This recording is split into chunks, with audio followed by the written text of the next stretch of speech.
Alright, so we've come to the end of another year. This year has been a really cool year for gear. I've been super busy with the channel, and thanks to you guys, the channel has grown quite a lot. I've been very fortunate to try out loads of cool new things this year, and in this video I want to talk about 10 of my favorite things that I've tried all year. Some of which I still have with me here today, other things I don't have with me, but hopefully one day they will make their way into my possession. It's not exactly, the only 10 things I've liked all year. There's been tons of really cool gear that I've loved, but these are 10 things that have really stood out to me this year as things that I either really love and are now part of my regular usage, or just things that really made a big impact on me when I got to try them out. So there's not going to be really any playing from me in this video, but I will insert some little clips from previous demos. So some of these products you've already seen on the channel, others you haven't seen, but they will be in videos very, very soon. So let's dive straight in. Number one is a guitar that you will no doubt have seen me talk about a lot this year, and that is my Schecter Johnston Traditional. This guitar actually only originally came to me on loan. I shot the video and I absolutely fell in love with the guitar. This really made a big impact on me as a guitar, and Schecter then very kindly allowed me to keep hold of it. And yeah, this has been pretty much my go-to triple single coil guitar this year. I absolutely love this thing. I've played it in a ton of videos. I've used it for loads of gigs, and yeah, I'm always talking about how good this thing is. So yeah, this is definitely very high up on my list of really cool things I've got to check out in 2021.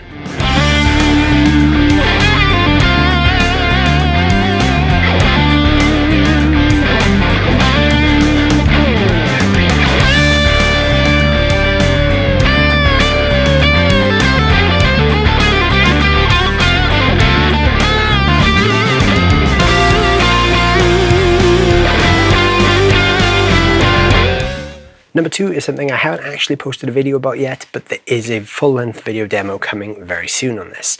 I have used this pedal in other videos, but I've not given it its own exclusive video yet. But as I said, watch this space.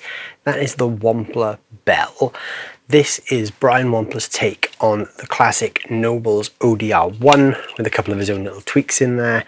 And this pedal I absolutely love. I first got to try this out at 42 Gear Street when me and my friend Rich from Rich Words Music built a versatile rig. There's a video of us choosing the pedals over on this channel, and then there's a full-length video of the tones over on his channel. This was one of the overdrives we chose, and I instantly just went crazy for it. So Wampler very kindly sent me this one, which will be in its own full-length video soon. This is a killer sounding drive, and probably my favorite drive pedal that I've tried this year. Third, we've got another guitar. This is a Stanford Guitars Crossroads Marquee. Now this is actually a guitar that admittedly I wasn't that excited about trying out. So I first discovered Stanford guitars at the first 42 Gear Street that I attended, which was 42 Gear Street 2, which was in August 2020. Stanford had a bunch of guitars there. They had this, which is their take on the Les Paul, but it's sort of flat top, as you can see, semi-hollow. It's got a cool recessed neck heel joint. It's a great guitar, but I didn't love it when I first saw it, because for me a Les Paul is a carved top. You've got the block inlays. It's very kind of traditional, and this kind of goes against the tradition a little bit. But what I did do was I fell in love with Stanford's 330 and 335 style guitars, which I now have and use quite frequently, which were the first two things I did with Stanford as a channel. Early this year, they reached out to me and asked me if I wanted to shoot a video on this thing, and they basically just sent it to me as a thank you for the work we've done together, and because they thought I would really dig it. This one is actually nicer than the one that Henning has. Sorry, Henning. It's got a really nice 3D flame on it, and actually, even though I wasn't super excited about getting this guitar, as soon as I took it out of the box and played it, I just kind of connected with it straight away, and yeah, it just really became my kind of go-to Les Paul style guitar, which is interesting because I didn't think I was going to love it, but Stanford definitely knew exactly what I was looking for in a guitar when they sent me this. So yeah, this has now become a big mainstay for me, and I play this thing all the time. I actually gravitate towards picking this up above most of my other Les Paul style guitars. This is pretty much my go-to Les Paul now, so thank you, Stanford.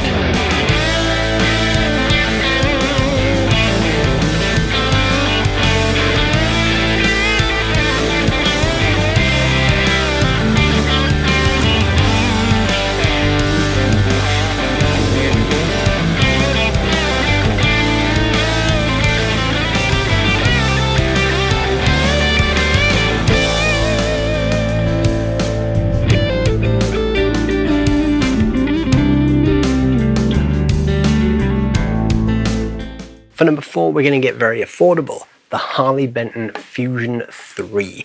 Now this guitar has probably been the biggest surprise of the year for me.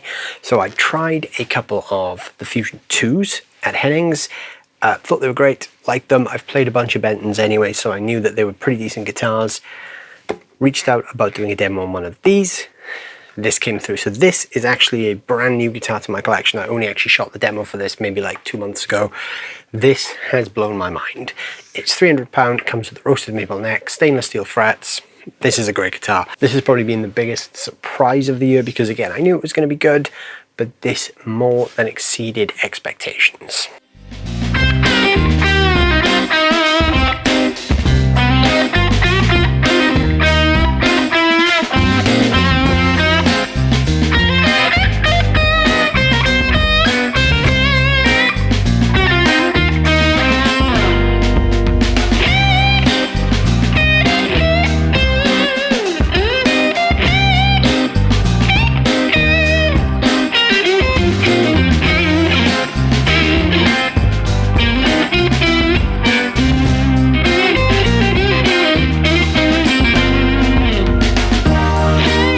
Number 5 is anything I've tried this year by PJD Guitars.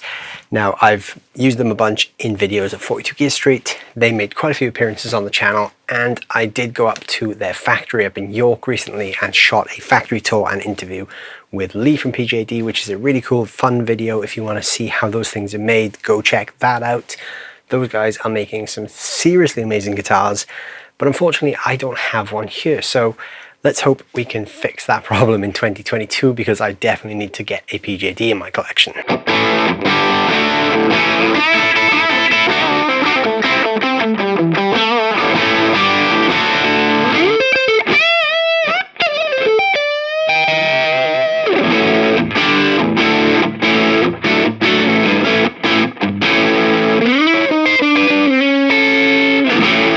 Sixth is this thing, the BluGuitar Amp1. This is a 100-watt Class D amplifier that fits on your pedal board. For me, this has been a big game changer this year because this has sort of become one of my main portable rigs. So I've been doing a lot of gigs this year where I just get to play on in-ear monitors with no backline, and I'm pretty much using this a lot of the time, or the Walrus Audio ACS1 when this is too big to take. But predominantly this is the thing that I'm taking to gigs. It's fantastic. I use it as a clean platform, I use the boost as well, and I'll just run all my regular pedals into the front of this using the cab sim from the BluGuitar Blue Box, which is their sort of cab sim box. This thing is amazing. It's got me out of plenty of sticky situations where I've needed to take a small rig and no backline. Can't recommend this thing enough for any gigging musician who wants a portable amp on the go. This thing is actually 100 watts, so you could plug it into a cab if you want. It can drive a 4x12. My demo of this that I shot at the start of the year, this was mic'd up through a cab, so go check that out. This is a fantastic unit, and again, it's not a new product. It's been around for a while, but this for me has been one of the big highlights of the year.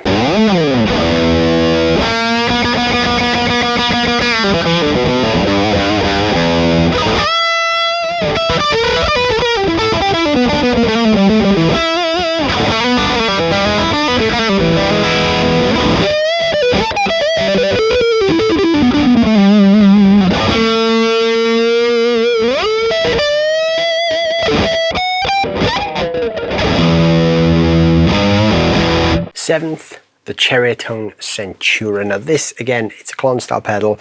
There's all the debate online whether clones are overhyped or rubbish or whatever. This for me, I love this. I technically got this at the tail end of 2020, but I didn't actually publish my video on it until the start of this year once I'd moved into this new studio. So we'll count this as a 2021 product for me. This I love. This has been on every pedal board I've built since the day it arrived. I love this pedal. It's currently really dusty. It's covered in pyro dust actually from a couple of gigs I did recently where we were playing in a pit below the stage and we were right in the line of pyros, so this is covered in pyro dust. But the Centura is a great clon pedal. I absolutely love this thing. It's become one of my favorites, and yeah, go check the video out for that one. This is really cool.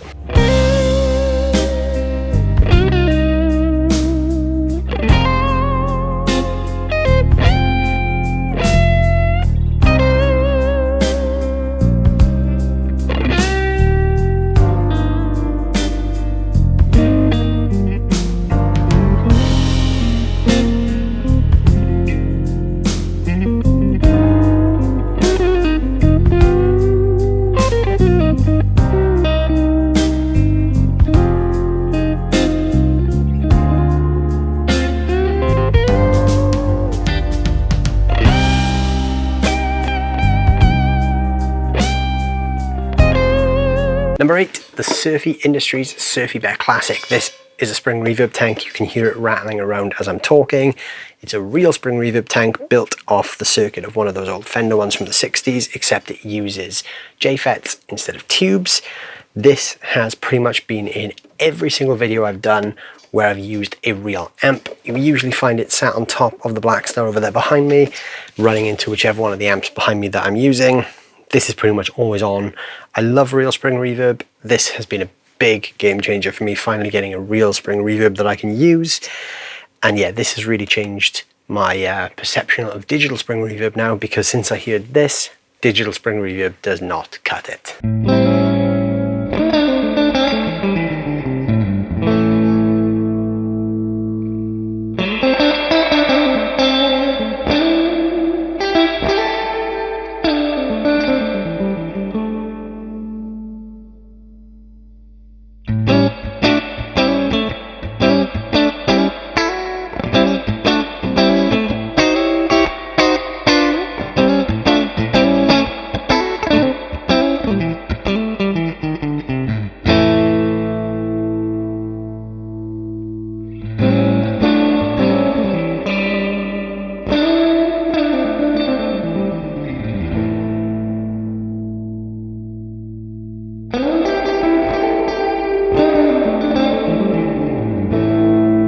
Number 9 is a product that you guys never see. This is one of my new studio monitors from the guys at Cali Audio. This is the LP6. So I've been using a set of these old M-Audio, I think they're called DS-M3 speakers. I've used them for years. They're fantastic speakers, but they are very outdated now. So I reached out to Cali because I'd heard nothing but good stuff about their brand, and I really wanted to get a set of their LP monitors in my studio, so they very kindly sent me a set of the LP6s. Got my hands on these maybe around October time, and I've been bedding them in for the last couple of months, and they are fantastic. You can get a set of these for less than £400, and they're probably some of the best bang for buck studio monitors you can get. But not only are they affordable, but they actually sound really good. So they've got a bunch of different switching options on the back depending on where you're using them in the room. I'm going to be doing a video where I actually look at these in more depth in the new year, but for now I just want to give them a big mention because these guys sent me these and I absolutely love them. When I first got them, the initial thing I noticed, because I was using bigger speakers, was that the bass was a little bit less present. But that was actually a bit of a weird sort of illusion that my old bigger speakers played on me, because once I got used to hearing these in my room, the bass is actually now more present and tighter. So my big speakers are actually creating the illusion there being more bass, but these actually give me a much more honest picture of what I hear. So I highly recommend checking out the Cali Audio stuff. I will do a video on these in the new year as well, but for now these are the monitors I'm using, and these have been a big game changer for me this year. And the 10th thing is something, again, I've not done a video on this yet either, but that is the 2-Notes Torpedo Captor X. This is a load box and an IR loader, and this honestly has transformed the way that I do videos. So this thing sits in between whatever amp I'm using and my computer. This has pretty much been used in every video for the last maybe 3 or 4 months since I got it pretty much at the end of Gear Street, and yeah, it's changed my sort of entire workflow for the better. So what this allows me to do is it actually allows me to use guitar heads, which I have on the wall to the side of me there, that I've not used for years because they're just too big and too loud, or I just don't have a big enough cab, or I just, you know, haven't got around to micing them up. This allows me to plug heads in, or even my combos I'm using through this thing now, and run different IRs straight into my interface, which means I can get my old tube amps and I can crank them very loudly and get the full kind of power amp and preamp saturation, but without the volume in the room. So this thing is an absolute game changer if you're recording at home, or you're making videos at home, or even if you just want to practice at home with a big loud 100-watt tube amp and you don't want to upset your neighbors.